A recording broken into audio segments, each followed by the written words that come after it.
DJ Bapi presentation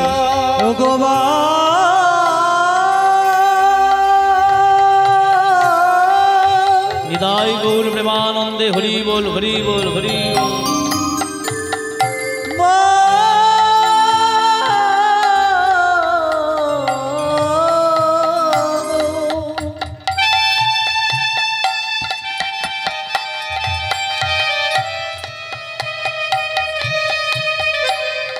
मागो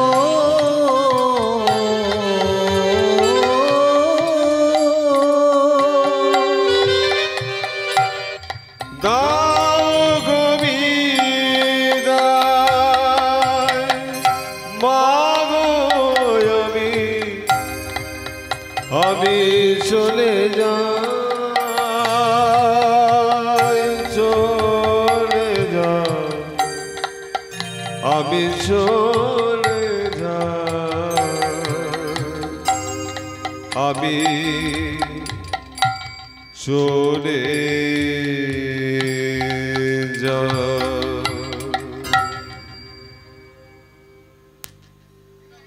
ওই 7 বছর বয়সে বাবা মার কাছ থেকে বিদায় নিয়ে ছোট্ট ছেলেটা সারা জীবনের মতো গৃহত্যাগ করে চলে যাচ্ছেন। যেতে যেতে পথের মাঝেই যাকে দেখতে পাচ্ছেন তাকে বলছেন, ও বাবু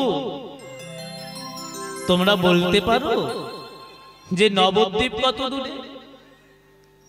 ছোট্ট ছেলেটাকে দেখে বলছে, এই ছেলে তুই এইরকম করে পথের মাঝে ঘুরে বেড়াচ্ছিস, তুই কি ভিক্ষা করছিস? তুই যদি ভিক্ষা করতে বেরিয়েছিস তাহলে ভিক্ষা নিতে হয়, ভিক্ষা নে না, এরকম করে নবদ্বীপ নবদ্বীপ করছিস কেন? বলে, কি বললে? আমি ভিখারি? হ্যাঁ হ্যাঁ তোমরা ঠিকই বলেছো, আমি ভিখারি। তবে বাবু আমি আর 5 জনের মতো অর্থের ভিখারি নই গো। আমি কিসের ভিখারি শুনবে? তবে শোনো,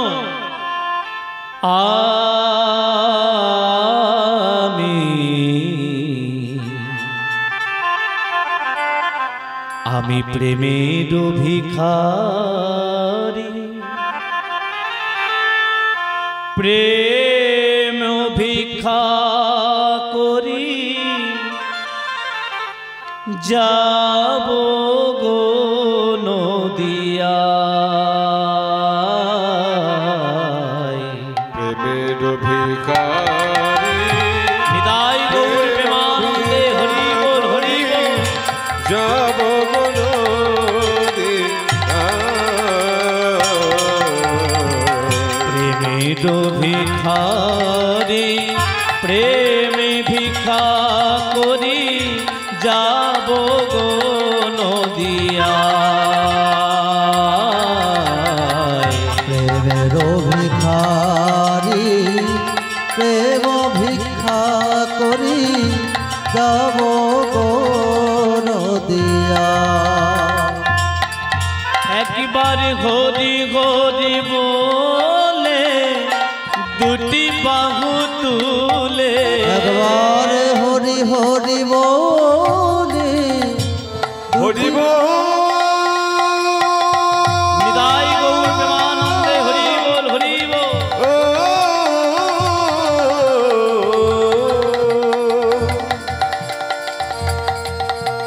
হরি একবার হরি হরি বলে দুটি বাহু তুলে, হরি হরি বলে দুটি বাহু তুলে, হরি হরি বলে দুটি বাহু তুলে যাব গো নদিয়া। প্রেমের ভিখারি নিতাই গৌর প্রেম প্রেমানন্দে হরি বল হরি বল হরি বল। যাব গো নদিয়ায়। আমি যাব গো নদিয়া। আমি যাব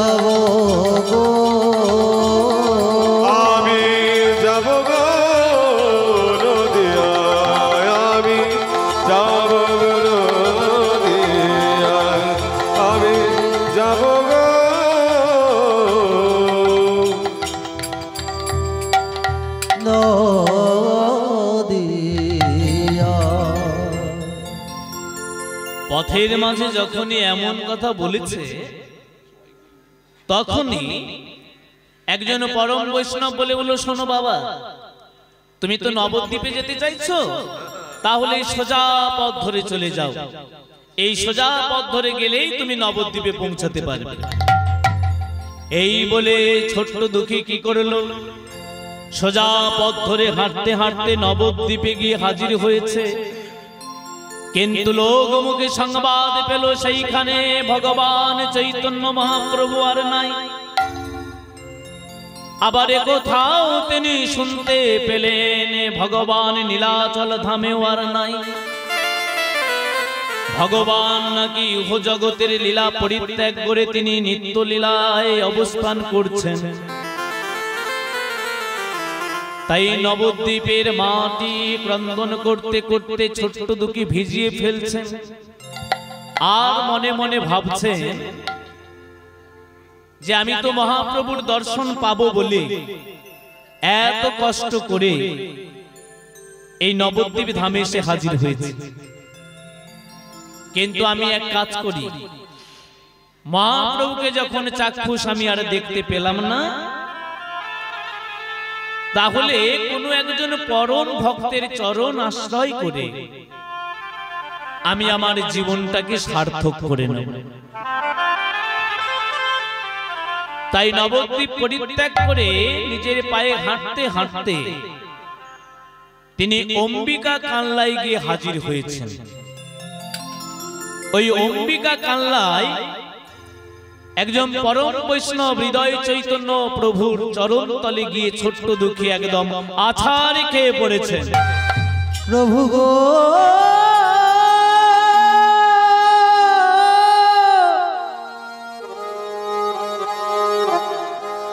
ও গো আমার প্রভু, প্রভু গো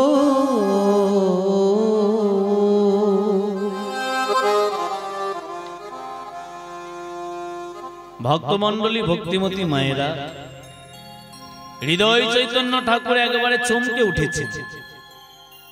হারি কে ছেলে তুই,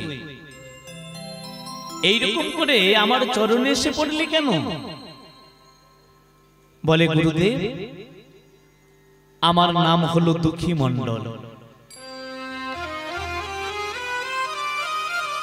আমি আপনার আশ্রমে থাকতে চাই, আর আশ্রমে থেকে আপনাকে গুরু মনে করে আপনার কাছ থেকে আমি দীক্ষা নিয়ে একটু ভগবানের চরণ সেবা করতে চাই। হৃদয় চৈতন্য প্রভু বলে বললেন, শোনো দুঃখী, আমার কাছ থেকে দীক্ষা পাওয়াটা কিন্তু অত সোজা নয়। হঠাৎ করে তুমি আমার কাছে এলেই যে দীক্ষা পাবে এমন কথা কিন্তু নয়। তুমি আমার কাছে এসেছো আমার শিষ্যত্ব গ্রহণ করতে হলে তোমাকে কিন্তু ধৈর্যের পরীক্ষা দিতে হবে। শোনো, এই মুহূর্তে আমি তোমাকে একটা মাটির কলসি দিচ্ছি। তোমার কাজ হবে সকাল বেলা আর বৈকাল বেলা ওই সুরধ্বনি গঙ্গা জল ওই কলসির মধ্যে ভরে প্রত্যেক দিন আমাদের এই তুলসী বাগানে এবং ফুল বাগানের মধ্যে তুমি সিঞ্চন করে চলবে। তোমার এই সিঞ্চনের কাজ দেখে আমার যেদিন মনে হবে তোমাকে দীক্ষা দেওয়ার মতো তুমি যোগ্য হয়ে উঠেছো, সেই দিন তোমাকে আর বলতে হবে না আমি নিজে থেকেই তোমাকে শিষ্যত্ব বলে গ্রহণ করে নেব। তাই ভক্তমণ্ডলী, ভক্তিমতী মায়েরা, দুঃখী কৃষ্ণদাস এবার কি করছেন, ওই মাটির কলসিতে প্রত্যেক দিন সুরধ্বনি গঙ্গা থেকে জল ভরে নিয়ে এসে তিনি এই তুলসী বাগানের মধ্যে এবং ফুল বাগানের মধ্যে সিঞ্চন করছে। দেখতে দেখতে দিন কাটতে থাকছে, মাস কাটতে থাকছে, কিন্তু ভক্তমণ্ডলী, ভক্তিমতী মায়েরা, মাত্র 7 বছর বয়স ছেলেটা। ওই প্রত্যেক দিন করে মাথার মধ্যে কলসিতে করে জল আনতে আনতে দুঃখীর একদিন মাথার মধ্যে ব্যথার সৃষ্টি হলো। দিনে দিনে সেই ব্যথাটা আরো গভীর থেকে গভীরতর হচ্ছে। কয়েকদিন যেতে না যেতে মাথার মধ্যে ব্যথাটা একদম দগদগ ঘায়ে পরিণত হয়ে গেল। ওই ঘা থেকে পুঁজ, রক্ত, এমনকি পোকা বেরোতে আরম্ভ করেছে। দুঃখী মনে মনে ভাবছেন যে আমার মাথার এমন অবস্থা যদি একবার আমার গুরুদেব দেখতে পায় তাহলে তো আমাকে আর কৃষ্ণ সেবার জন্য অধিকার দেবেন না। দুঃখী মনে মনে ভাবছে একবার যদি গুরুদেব জানতে পেরে যায় তাহলে তো আমাকে আর কলসিতে করে জল আনতে দেবেন না। তাই আমি এক কাজ করি, আমি আমার এই ব্যথাটাকে লুকিয়ে রাখার জন্য, এই ঘাটাকে লুকিয়ে রাখার জন্য মাথার মধ্যে একটা পাগড়ি বেঁধে নিই। এই বলে দুঃখী কি করলেন, মাথার মধ্যে পাগড়ি বেঁধে তিনি কলসিতে করে নদী থেকে জল আনছেন। কিন্তু জল আনতে আনতে আজকে কি হয়েছে, হঠাৎ করে হৃদয় চৈতন্য ঠাকুরের চোখে পড়েছে দুঃখী,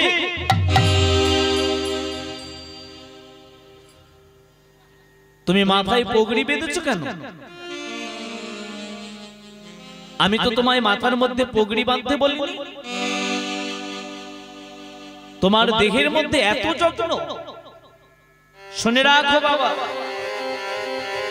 এই বৈষ্ণব জগতে থাকতে হলে, ভক্তি জগতে থাকতে হলে দেহের এত যত্ন করলে হয় না। দেহের যত্ন নিয়ে কখনো কৃষ্ণ ভজন করা যায় না, কখনো বৈষ্ণব হওয়া যায় না। এই মুহূর্তে তুমি তোমার ওই পগড়িটা খুলে ফেলো, না হলে এই মুহূর্তে আমি তোমাকে আশ্রম থেকে বার করে দেব। দুঃখী বলছেন না গুরুদেব, আমার মাথার পাগড়ি আপনি খুলবেন না। ও এর মধ্যে আবার মুখে মুখে কথা বলতেও শিখেছো? এই বলে ছোট্ট ছেলেটার কথার মধ্যে কর্ণপাত না করে যখন হৃদয় চৈতন্য প্রভু ক্রোধান্বিত অবস্থায় দুঃখীর পাগড়িটা খুলে ফেলেছে, পাগড়ি খোলার সঙ্গে সঙ্গে হৃদয় চৈতন্য ঠাকুর চমকে উঠেছে। দুঃখী, ওরে দুঃখী রে,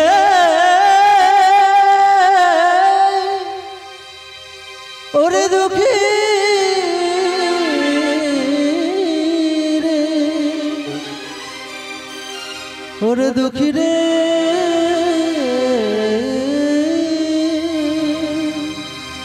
ওরে দুঃখী।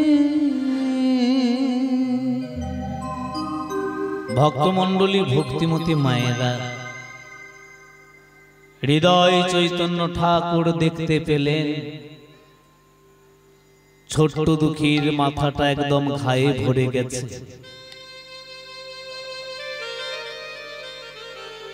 মাথার ওই ঘা থেকে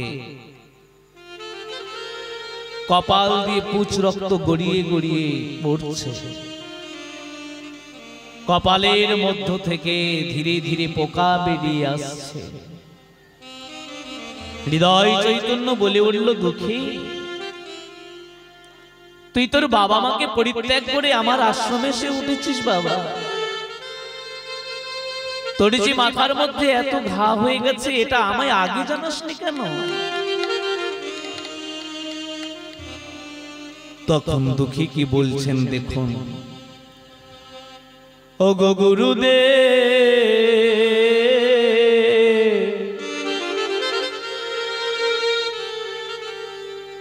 আমি যদি আমার এই ব্যথার কথা আপনার সম্মুখে বলতাম, হয়তো এই ব্যথা সারানোর জন্য আপনি কোনো ডাক্তার আনতেন, বৈদ্য আনতেন, আর সেই ডাক্তার বৈদ্য আমাকে হয়তো বিছানার মধ্যে শয়ন করে থাকতে বলতেন। ওগো গুরুদেব,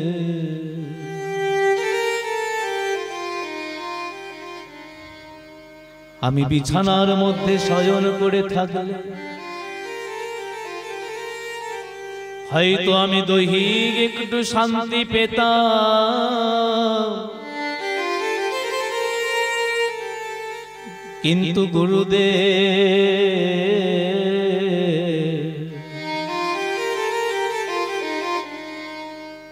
আমি তো তাহলে একটা জিনিস থেকে বঞ্চিত থাকতাম।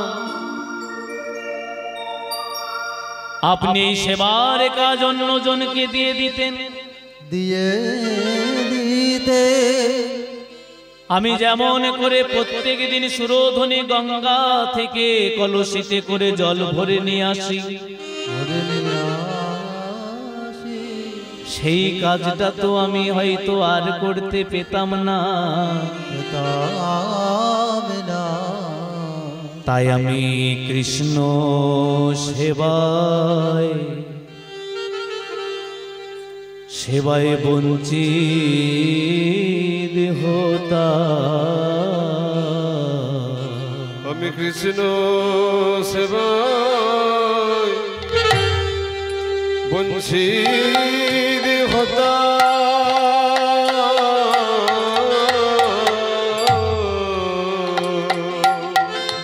আমি কৃষ্ণ সেবায় বঞ্চিত হতাম। আমি কৃষ্ণ সেবায় বঞ্চিত হতাম। আমি কি আর আমায় জ্বলাতে যদি নিষেধ করতাম। আজ কৃষ্ণ সেবায় নিদায় গৌর প্রেমানন্দে হরি বল হরি বল হরি বল। আমায় জ্বলাতে নিষেধ করতাম। কৃষ্ণ সেবায় বঞ্চিত হতাম।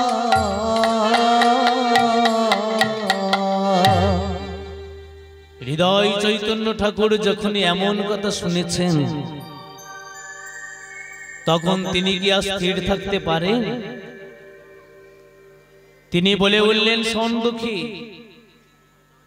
তুই এই মুহূর্তে নদীর জলে স্নান করে পবিত্র হয়ে আমার সম্মুখে দাঁড়া। আরে এই বয়সে তোর যে চেতনা ফিরেছে দেখে আমি ধন্য হয়ে গেছি। এইবার তোকে আমি সুন্দর করে দীক্ষা দিতে চাই। শোন, আজ যদি তোকে আমি দীক্ষা না দিই, স্বয়ং ভগবানও আমাকে ক্ষমা করবে না। এই বলে হৃদয় চৈতন্য ঠাকুর ছোট্ট দুঃখীকে সুন্দর করে দীক্ষা দিলেন। দীক্ষা দিয়ে বলে উঠলেন, শোন দুঃখী, তুই আমার আশ্রমে থাকিস না, এই মুহূর্তে তুই চলে যা বৃন্দাবনে জীব গোস্বামীর চরণ তলে। ওই জীব গোস্বামীর চরণ তলে গিয়ে তুই ভগবানের নাম সাধন ভজন কর, দেখবি একদিন না একদিন ভগবানের কৃপা তুই ঠিক পেয়ে যাবি।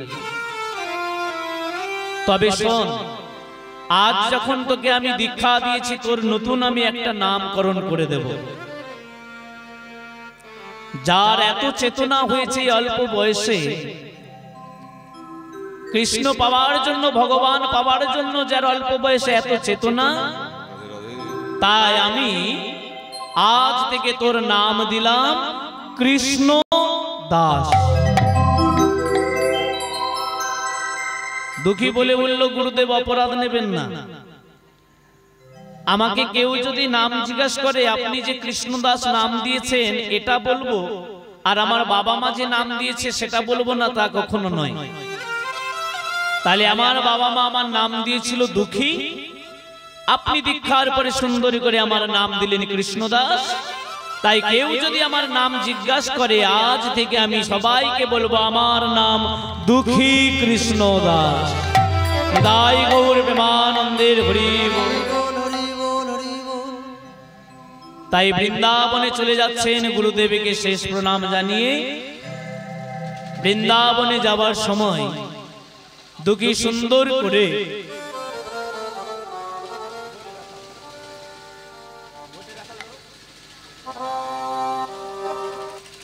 গুরুদেবকে প্রণাম জানিয়ে আজ কৃষ্ণদাস চলে যাচ্ছেন বৃন্দাবন। চলুন মায়েরা, এই পরম ভক্ত দুঃখী কৃষ্ণদাসের সাথে আমরাও একটু বৃন্দাবনে ভগবানের গুণ কীর্তন করতে করতে যাই।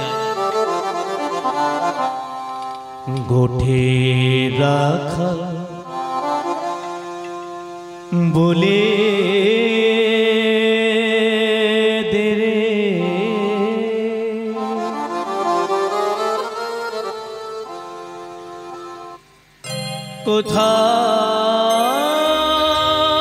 কোথায় বৃন্দাবন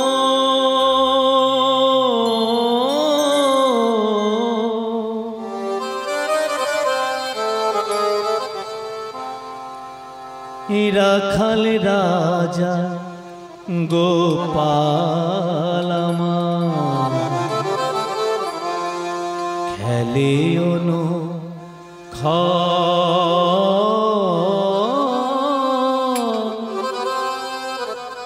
কোথায় বৃন্দাবন গোঠের রাখাল বলে দে রে, রাই গৌর প্রেমানন্দে হরি বল হরি বল।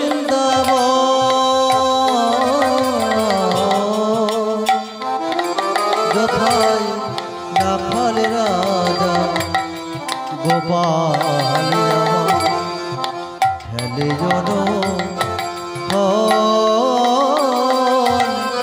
কোথায় বৃন্দাবন গোঠে রাখাল বলে দে রে, কোথায় বৃন্দাবন রাখাল রাজা গোপাল হেলিওনো কোথায় বৃন্দাবন গোঠের রাখাল বলে দে রে, কোথায় বৃন্দাবন যথায় রাখাল রাজা গোপাল আমার খেলে কোথায় বৃন্দাবন আজ যেথায় কদম তলে বেনু বাজায় সাজে সকালে, আজ যাহা কদম ডালে বেনু বাজে সাজ সকালে, আজ যাহার কদম তলে বেনু বাজায় সাজ সকালে, আজ যাহা কদম ডালে বেনু বাজে সাজ সকালে, যেথায় নিত্য লীলা করে না যথায় নিত্য লীলা করে আমার শ্রী মধুসূদন কোথায় বৃন্দাবন গোঠের রাখাল বলে তাই গৌর প্রেমানন্দে হরি বল হরি বল। বৃন্দাবন যথায় রাখাল রাজা গোপাল আমার খেলে কোথায় বৃন্দাবন যেথায় কৃষ্ণ নামে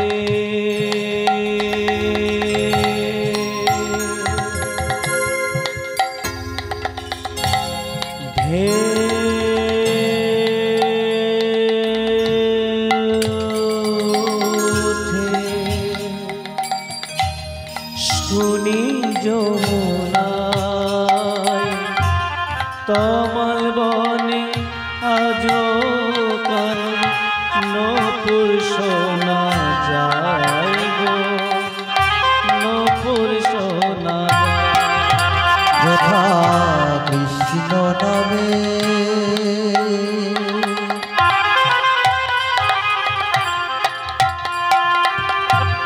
ঢেউ ওঠে রে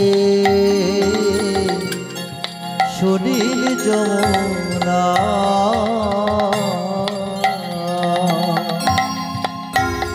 ও আজ যাহারে কদম তলে বেণু বাজায় সাজ সকালে যাচো যাহার কদম ডালে এলো বাজে সাজ সকালে যেথায় নিত্য লীলা করে নামা শ্রী মধুসূদন কোথায় বৃন্দাবন ওরে রাখাল রে দাই গৌর প্রেমানন্দে একবার হরি বল হরি বল হরি বল। ওরে রাখাল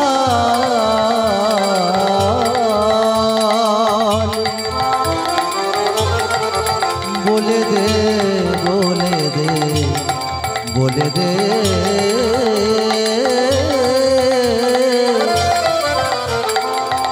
কোথায় বৃন্দাবন ওঠে রাখাল বলে দে রে কোথায় বৃন্দাবন ওঠে রাখাল বলে দে রে কোথায়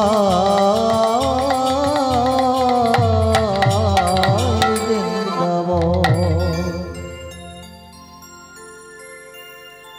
এই বলে সুন্দর করে ভগবানের নাম করতে করতে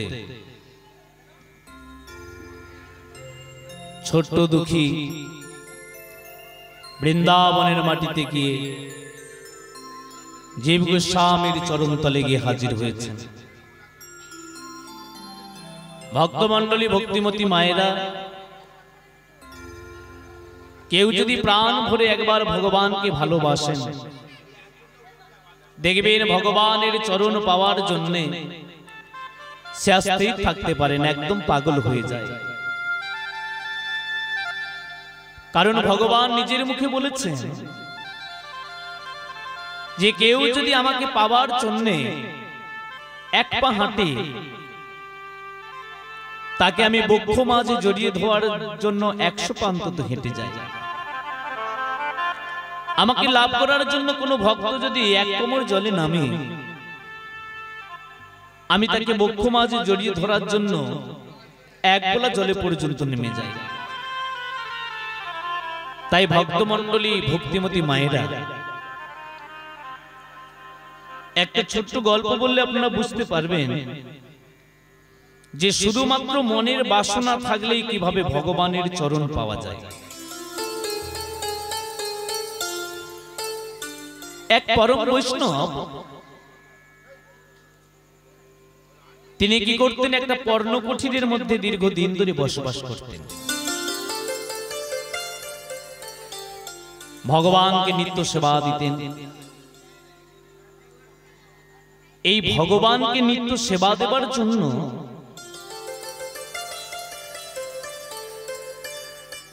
ওই পর্ণকুঠিরের পাশে তিনি একটা জলাশয় নির্মাণ করেছিলেন। জলাশয়ের চারপাশটাতে ফুলের গাছ লাগিয়েছিলেন। আবার ভগবানকে পুষ্পাঞ্জলি দেওয়ার জন্য ওই দিঘির জলের মধ্যে, জলাশয়ের মধ্যে পদ্ম ফুলের চারাও তিনি রোপণ করেছিলেন। ভগবানকে সেবা দিতে হলে মিষ্টান্ন লাগে, দধি লাগে, ক্ষীর ছানা মাখন লাগে। এই জন্য তিনি একটা গাভী পালন করেছিলেন। এইবার গাভীর যে গোবর হতো, সেই গোবরটা মাটির মধ্যে একটা গাড্ডা খুলে তিনি দীর্ঘদিন ধরে ওই গাড্ডার মধ্যে গোবরগুলোকে জমিয়ে রাখতেন। আবার গোবর যখন বেশি জমে যায়, গোবর থেকে কি তৈরি হয়? ঘুঁটে তৈরি হয়। সুন্দর করে ঘুঁটে তৈরি করে ভগবানের সেবার জন্য রন্ধন কার্যে তিনি ওই ঘুঁটেগুলো কাজে লাগাতেন।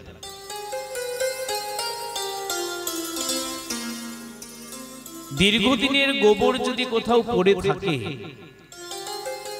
তাহলে মায়েরা দেখবেন যে গোবরের মধ্যে এক ধরনের পোকা তৈরি হয়। পোকাটার নাম কি মায়েরা? গোবরের মধ্যে পোকা হয় না? ওই পোকাটার নাম হলো গোবরে পোকা। এখন জলাশয়ের মধ্যে পদ্ম ফুল যখন প্রস্ফুটিত হতো, ওই পদ্ম ফুল থেকে মধু পান করার জন্য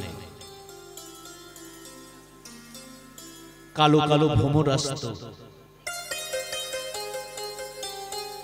আর গোবরের মধ্য থেকে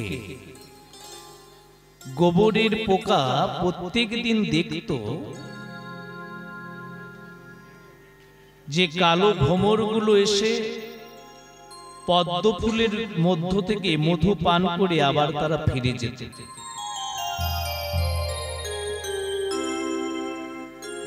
এখন যেহেতু জলাশয়ের পাশেই ওই গোবরের গাড্ডাটা, একদিন কি হয়েছে, গোবরের পোকার সাথে ওই ভ্রমরের একটু বন্ধুত্ব হয়েছে। গোবরের পোকা বলে উঠল, আচ্ছা বন্ধু, আমি প্রায় দিন লক্ষ্য করছি যে তুমি এরকম করে পদ্ম ফুলের মধ্যে ভেতরে চলে যাও, দিয়ে ওখান থেকে মধু পান করো। তাই আমার মনের বাসনা জেগেছে যে আমিও যদি উঠতে পারতাম, তাহলে পদ্ম ফুল থেকে কিছুটা মধু হয়তো আমি পান করতে পারতাম। তাদের দুজনের মধ্যে এত সুন্দর বন্ধুত্বটা তৈরি হলো যে ভ্রমর পোকা বলে উঠল গোবরের পোকাকে, শোনো, চিন্তা করো না,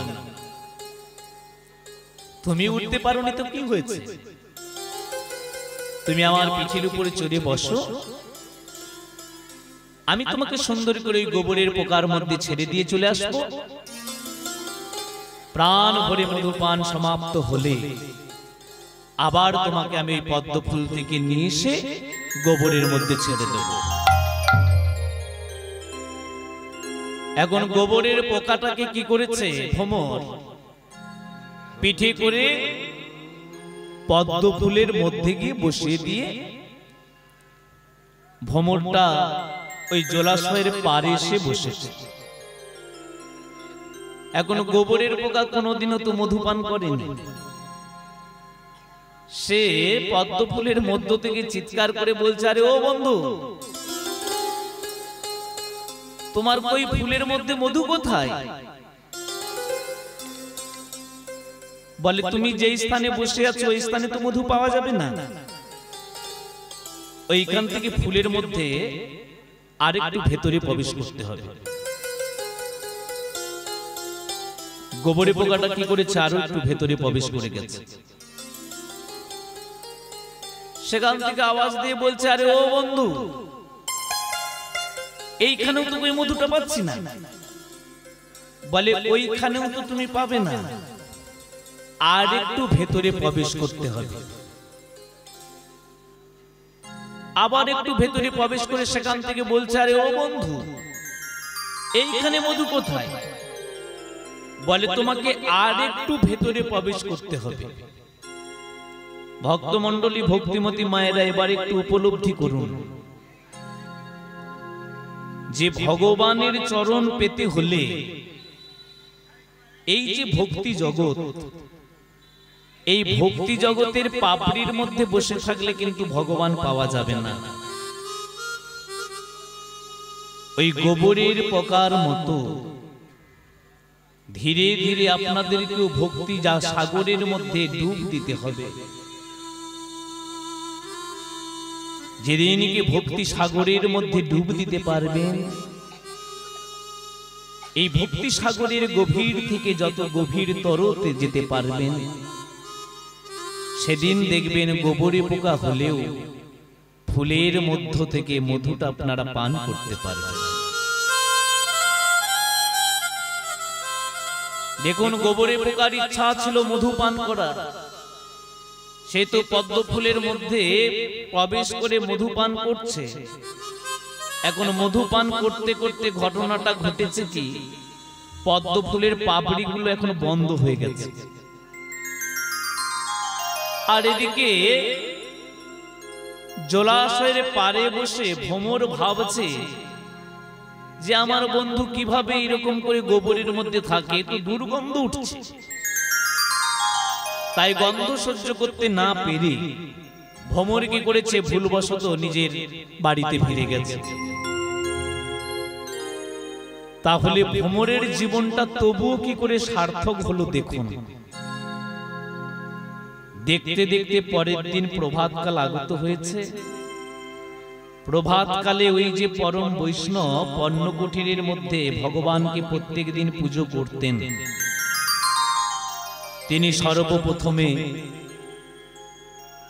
একটু দুগ্ধ নিয়েছে, ক্ষীর ছাড়া নমনি নিয়েছে। তারপর ওই জলাশয়ের পাড় থেকে ফুল গাছগুলো থেকে একটা একটা করে ফুল সঞ্চয় করেছে। আজকে কি ভাব গেছে, তিনি দেখতে পাচ্ছেন যে পুকুরের মধ্যে একটা বড় সুন্দর একটা পদ্ম ফুল ফুটেছে। তাই বৈষ্ণব কি করেছে, ওই পদ্ম ফুলটা তুলে তিনি গোবিন্দের চরণে আজকে নিবেদন করেছে। তাহলে দেখুন, গোবরে যে পোকাটা দীর্ঘদিন ধরে বাস করত, শুধুমাত্র মনের ইচ্ছা ছিল যে ফুল দিয়ে ভগবানের পুজো হয়, সেই ভগবানের ফুলের একটু মধুপান করবে। কিন্তু মধুপান করতে গিয়ে আজকে তার গোবর থেকে যে জীবনটা আরম্ভ হয়েছিল, সেই গোবর পদ্ম ওই জীবন থেকে উদ্ধার পেয়ে ভগবানের চরণ তলে স্থান পেয়ে গেল। তাই ভক্তমণ্ডলী, ভক্তিমতী মায়েরা সদ বৈষ্ণবের চরণ আশ্রয় পেলে, সদ্গুরুর চরণ আশ্রয় পেলে প্রত্যেকটা মানুষের জীবনই পাল্টে যায়। ছোট্ট কৃষ্ণদাস ওই জীব গোস্বামী নির্দেশ দিলেন যে তুমি সুন্দর করে ভগবানের নাম করো, ভগবানের চরণ সেবা করো, তবে তুমি যে একজন পুরুষ মানুষ সেটা মন থেকে একদম মুছে দাও। মন থেকে মুছে দিয়ে তোমার আজ থেকে আমি একটা নতুন নাম দিলাম, তোমার নাম হলো কনক মঞ্জুরি। এই কনক মঞ্জুরি ভাবে তুমি সুন্দর করে এইবার আমার এই নিধুবনটাকে তুমি প্রত্যেক দিন ঝাড়ু দিয়ে পরিষ্কার করবে। তাই ভক্তমণ্ডলী, ভক্তিমতী মায়েরা, গুরুদেব সুন্দর করে সোনার ঝাঁটা তুলে দিয়েছেন। এই সোনার ঝাঁটাটা কি করে এলো দেখুন। এই সোনার ঝাঁটাটা দান করেছিলেন আকবর। আকবর সোনার ঝাঁটাটা দান করেছিলেন। আকবরের একবার ইচ্ছা হয়েছিল যে বৃন্দাবনে শ্যামকুণ্ড, রাধাকুণ্ডুর যে পার হয় সেটা সোনা দিয়ে তিনি বাঁধিয়ে দেবেন। জীব গোস্বামী পাদ বলেছিল, শুনুন আকবর, আপনি তো এটাকে সোনা রত্ন দিয়ে খচিয়ে দেবেন ভেবেছেন, আপনি তাহলে বৃন্দাবনের মাটিতে একটা রাত কাটান। এই বলে আকবর মহাশয় যখন রাত কাটাচ্ছেন, তখন তিনি স্বপ্নাদেশে দেখতে পেলেন যে শ্যামকুণ্ড, রাধাকুণ্ডুর পার শুধুমাত্র রত্ন দিয়ে খচিত করা রয়েছে। তখন তিনি তার অহংকারের কথা ভুলে গেলেন, তিনি তার ভুল বুঝতে পারলেন। তিনি তাই কি করলেন,